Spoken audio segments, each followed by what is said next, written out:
Picture yourself here, in the heart of Tokyo. The city itself never really sleeps. Even after the office lights dim and the last commuter squeezes onto the train home, millions of people are still out there somewhere.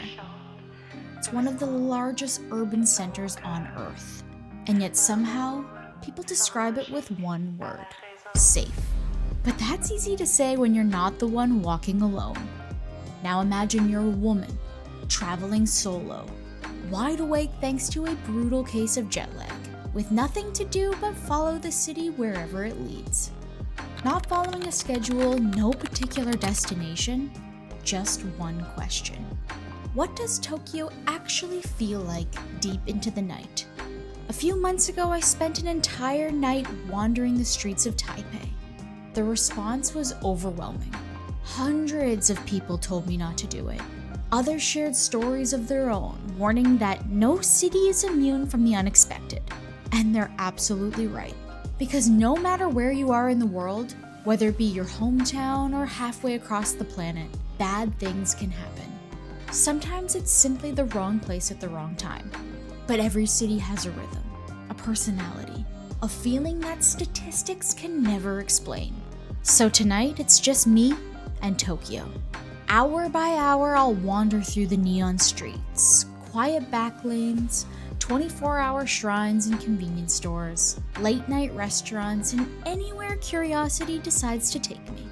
Will I feel watched? Will I feel uneasy? Or will Tokyo earn the reputation that millions of travelers have given it?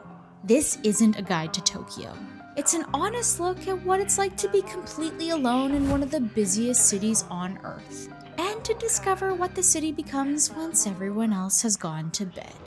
Good evening and welcome to Tokyo, Japan. I am here in the Akihabara district. This is the Electric Town, and it really comes alive at nighttime. Actually, all of Tokyo comes alive at nighttime when people get off work, people go out for drinks, all together with friends, with work groups. It really comes alive around 9 p.m., which is where I'm standing right now. It is 9 p.m. in Akihabara. It is packed with people. Now, Tokyo is ranked among one of the world's safest cities. Low crime index and a high safety index. And that is especially important when you are traveling as a solo woman like I am. So we are heading out again into the night to explore what it feels like to travel as a solo woman in Tokyo in the middle of the night. I'm gonna take you through hour by hour again, doing things that are open late or 24 hours and let you know how it feels. Does it feel safe? Is it safe? We're gonna explore all that tonight, and I'm gonna show you some cool things that you can do when it's late into the night. Maybe you have jet lag, or maybe you just like to explore at night like I do. So we're gonna explore this district before we get something to eat, which is open late at night. Let's go. It's 9 p.m. Akihabara, ground zero for anime, manga, gaming, and everything otaku culture, or geek culture. Is that a bad thing to say? Either way, you're going to be immersed in it all. This district feels like the movie set of my fever dreams. The arcades are alive, the streets are buzzing, and honestly, if you're going to be wandering around a city alone at night, there are worse places to start. So how are we feeling at 9 p.m.? So far, so good in this district. It is very much alive. People are out in the streets, and it's not particularly unusual for a woman to be walking around by herself. Oh man, this place looks so cool. I just visited Bic Camera, but now I'm at the little arcade game Taito station. I think it's time to go inside and just have a quick look around before we eat. Guys, this place is so much fun. It seems like people genuinely love to come out and do some gaming out here. Like, people love these crane machines, these claw machines. They're virtually impossible. I remember being here and trying to get one of these action figures, and you have to use that to pick up this. It's almost impossible. The one that I had was like a scissor cutting a rope. $80 must have been spent trying to get this thing. And then we didn't get it in the end. And yeah, so it was a major fail. It's so cool, so bright, so much music, I love it. Okay guys, although this is a super fun district to just explore and shop and use the gashapon machines and the crane machines and all kinds of different things you can get in this really unique, fun district. It's getting close to 10 p.m. and the place that I'm going to eat closes at 11, which is what I consider pretty late. But we're gonna head there now, conveyor belt sushi until 11 p.m. It's actually raining right now. But yeah, let's go eat. I haven't had like a proper sushi meal since I've been here, and conveyor belt sushi is open late, it's affordable, and let's head there now. It's nearby.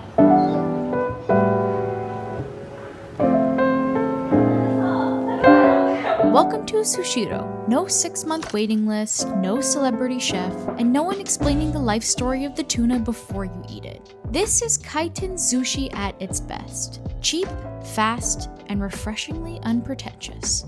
Tap a few buttons on the tablet and minutes later your sushi is delivered to you on an express conveyor belt like you've ordered room service from the future.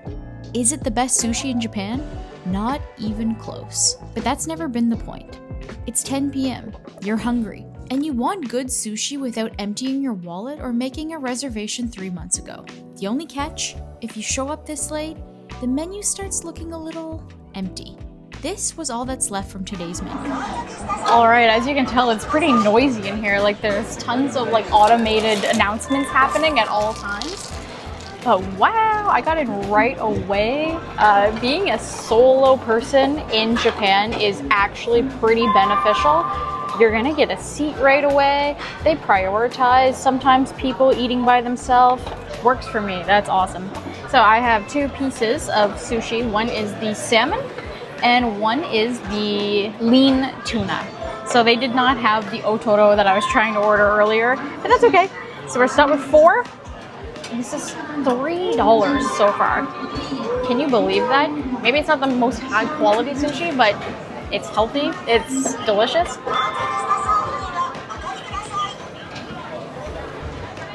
And it's good.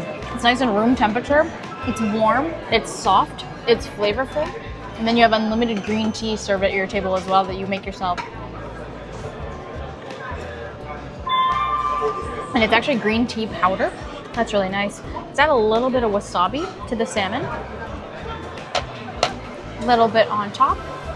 A little dunk in the soy sauce. And it's so hard to believe that it's past 10 p.m. Like this place stays open until 11. Fully packed. People are lined up at the door. It's incredible. Okay, now on to my favorite fish of all time, tuna.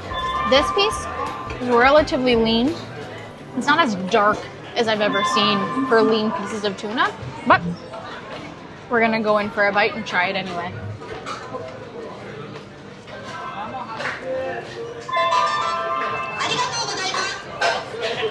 It's still so good. It's so soft. Nice bold flavors. This is the full size of rice. You can order a half portion and they're just making it in there fresh as you order.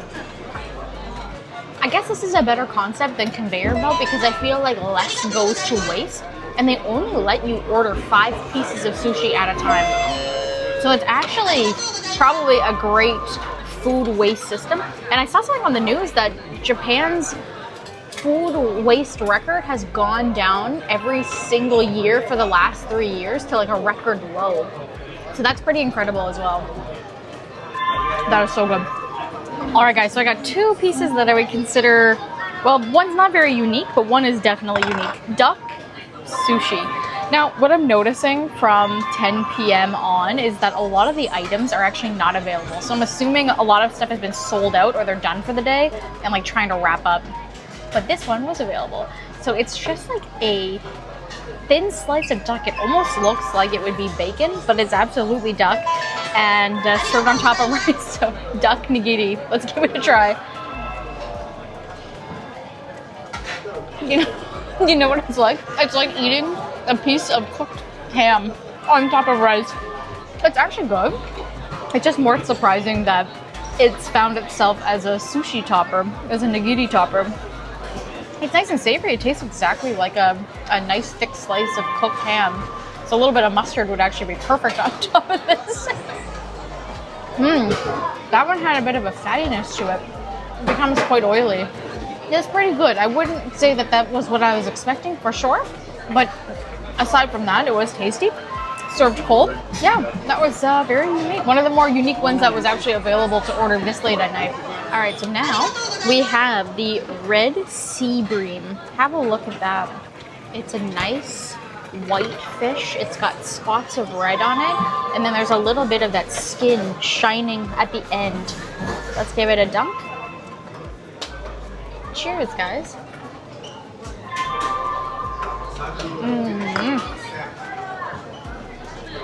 Now that's more what I expect when I eat sushi. This one is like a nice textured fish. It's got more of a bite to the meat.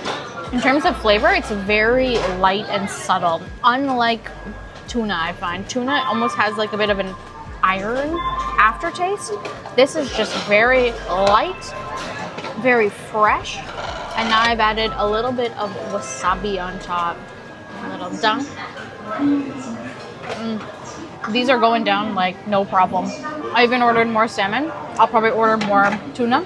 But right now, I'm sitting at 810 yen for this whole meal. So really affordable food.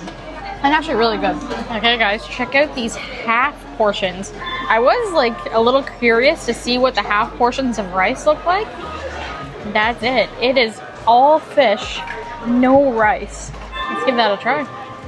Why not, eh? Now, if you really like sashimi, or if you like the pure taste of salmon, half sizes are nice little bites.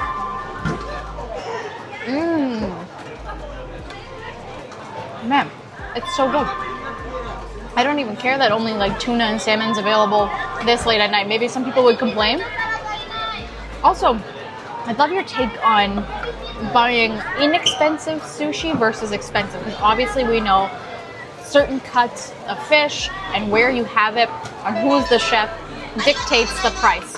Now you can spend upwards of hundreds to maybe thousands of dollars at an omakase here in Japan.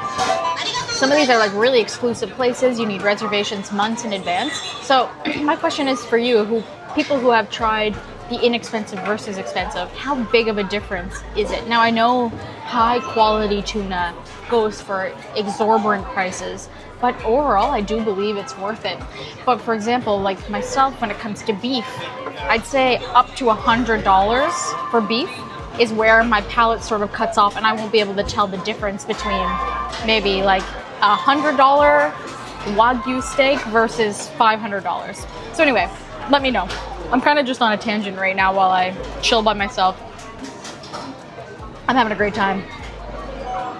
Let's actually see what time it is, because we can't stay past 11. All right, line caught bonito sushi. It looks much darker. Oh my, this may be where affordable sushi kind of goes wrong. My rice is completely falling apart on the bottom. Okay, we're gonna have to delicately get this in my mouth. Wow, the texture is totally different. It kind of falls apart in your mouth in a very grainy way, rather than fish where it's oily and it kind of turns into oil as your mouth warms it up. That one kind of just shredded apart. The ginger on top is really quite strong, and then they've added a lot of scallions as well on top. Let's dunk that in a little bit of soy sauce. This one is not falling apart, thankfully.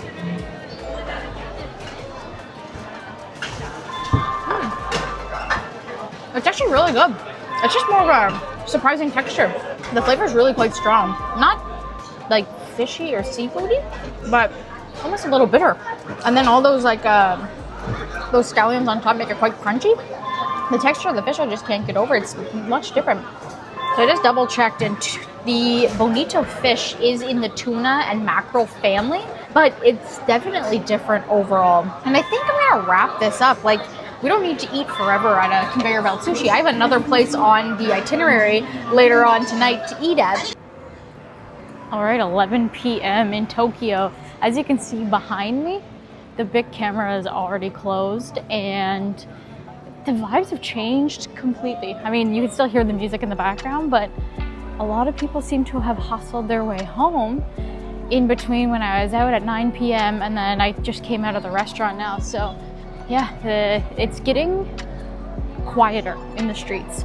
Not that it feels uneasy at all. Like right now, it doesn't feel unusual for me to be outside. No one's looking at me weird. Life is going on as usual, but it is dwindling down. Like the city's quieting down. Everyone's kind of going to bed. It's definitely got a different vibe to it as we get this late. My next stop brings me to Kanda Shrine. For more than 1,300 years, people have come here to pray for good fortune, prosperity, and new beginnings. But tonight, I'm not here for the history. I'm here because it's somewhere between 11 and midnight. The crowds are gone, restaurants are behind me, and the bright lights of Akihabara have faded away.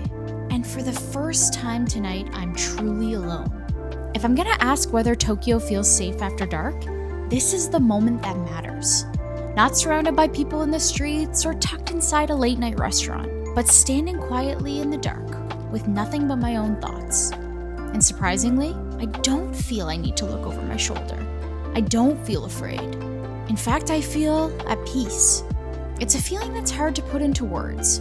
The city hasn't changed. I'm still a solo woman traveler, still alone in the middle of the night, but somewhere between the silence, the rain, and the gentle rhythm of Tokyo after hours, the fear I would feel in most cities of the world at this time simply isn't there. At least not tonight.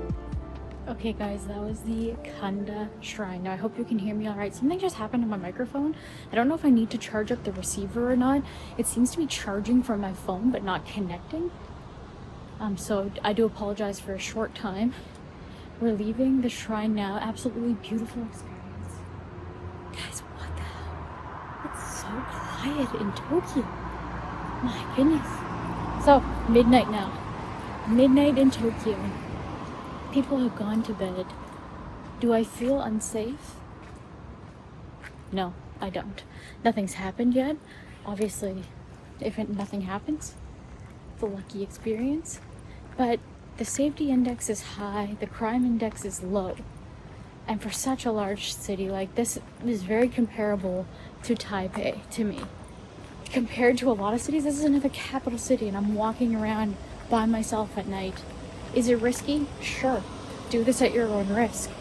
But I cannot take this for granted. This is a great feeling to be able to just walk around and explore by myself. Really can't do this in a lot of places of the world, especially capital cities, where how many millions of people are living here? So many. And it's clean, quiet, wonderful.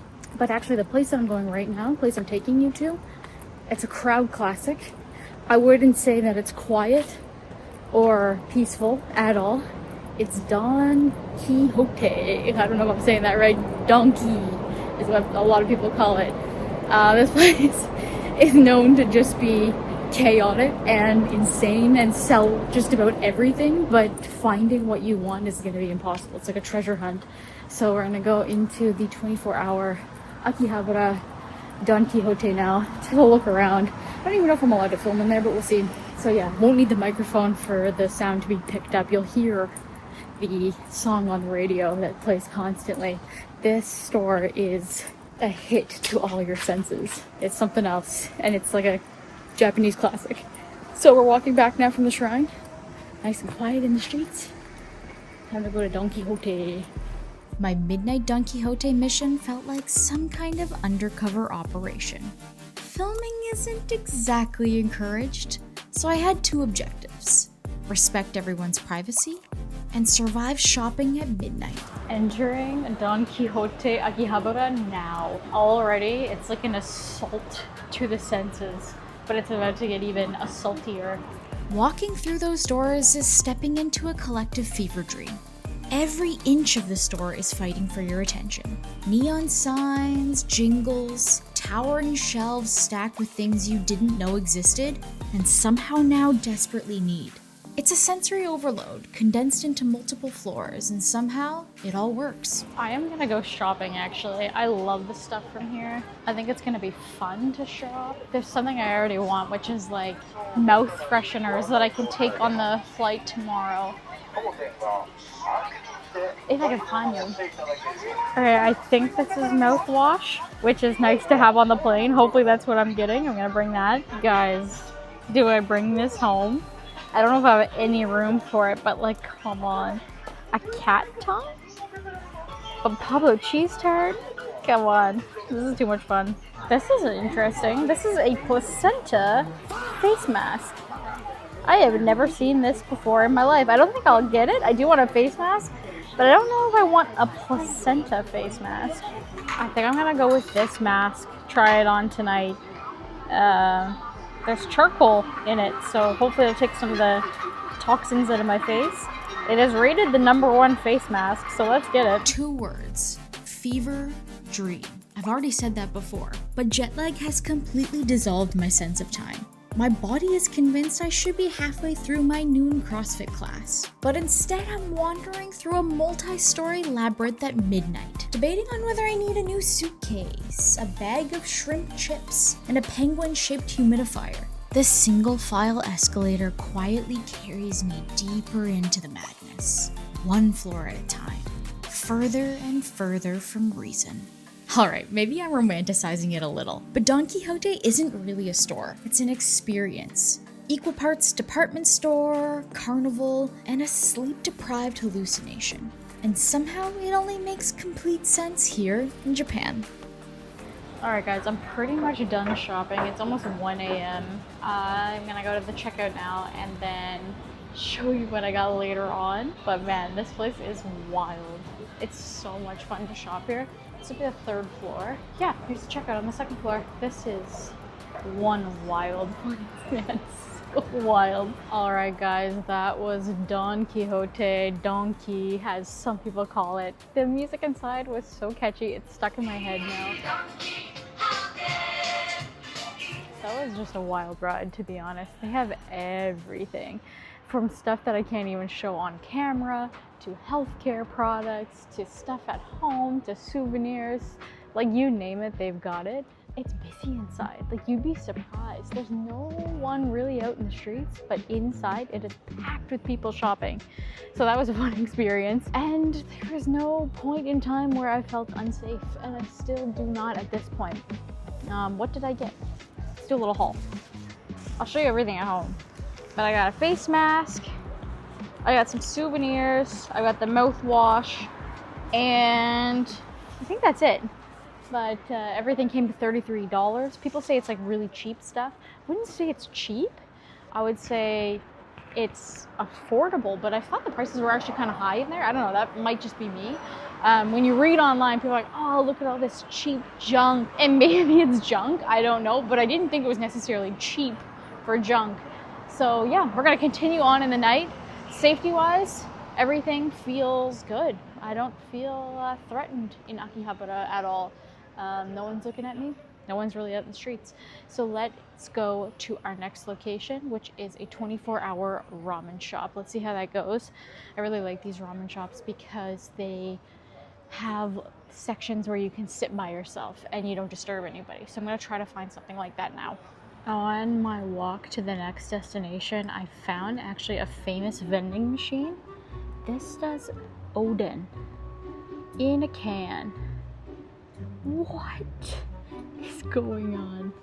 Oden in a can? Is it served hot? I'm so confused, but tempted. Do I get it? It's 370.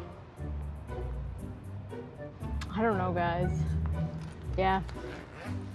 You only live once. Try the Oden in a can. I can try it here, so that's good. I have 500.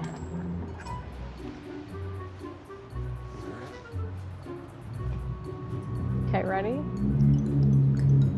Oh, I guess I should put the money in first. Okay. Oden in a can. Oh, it's cold. Oh no. Did I want it to be hot? Oh, this one is hot, this one is cold. Gotcha. Okay, I messed it up, but I'll put it in the kettle at home and we'll try it. I feel a little lame that I just bought the cold one by accident. I should have just looked for 2 more seconds. Well, it is what it is. I'm going by a DVD shop that's open for 24 hours. So what else is open late at night? Well, some of the 24-hour stuff, it's not necessarily in every single district, but there are a lot of onsens that are 24 hours. Now, the one I had picked out that was nearby, I went to reserve it tonight. $230 for me to soak in a tub. I'm sorry, I cannot justify that price. It looked really fancy, it looked really luxurious. So if you were interested in that and that's in your budget, then let me know. I can send you the information for that. But for me, it didn't really make sense tonight for me to just sit in a tub by myself for $230. Relaxing, sure, but I don't know, can't justify the price. So I'm heading to a ramen shop now.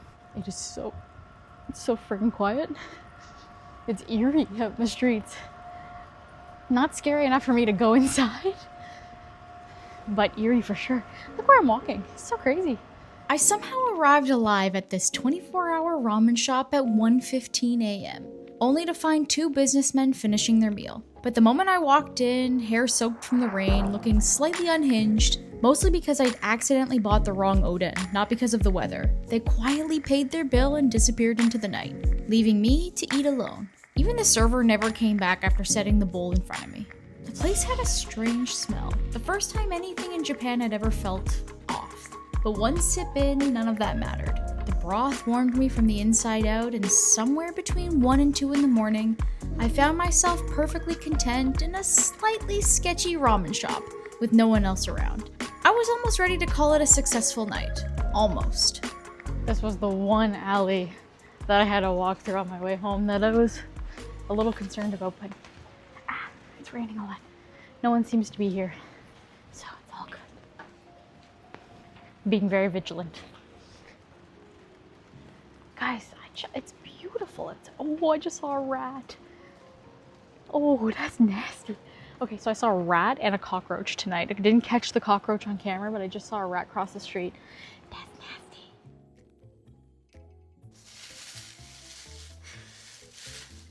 Cold Oden, come on. Why didn't I just get the hot one? Like, seriously. Now I can't even open it. Oh, maybe I should have shaken this first. I don't know. Man, there's a legit radish in there. Cheers.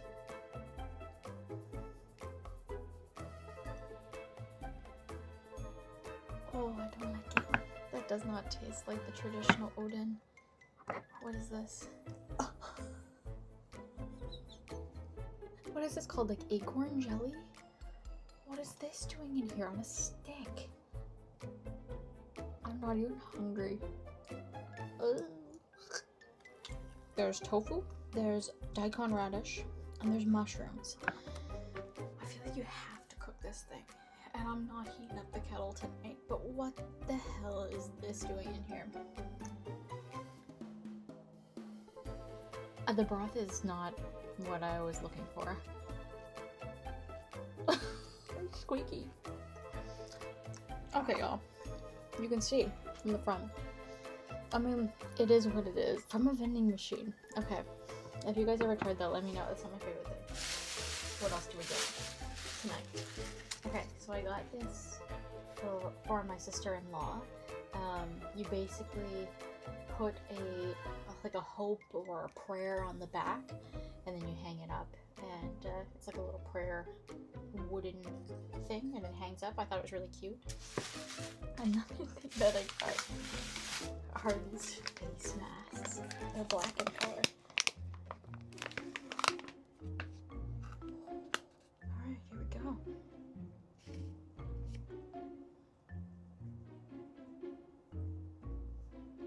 It smells good.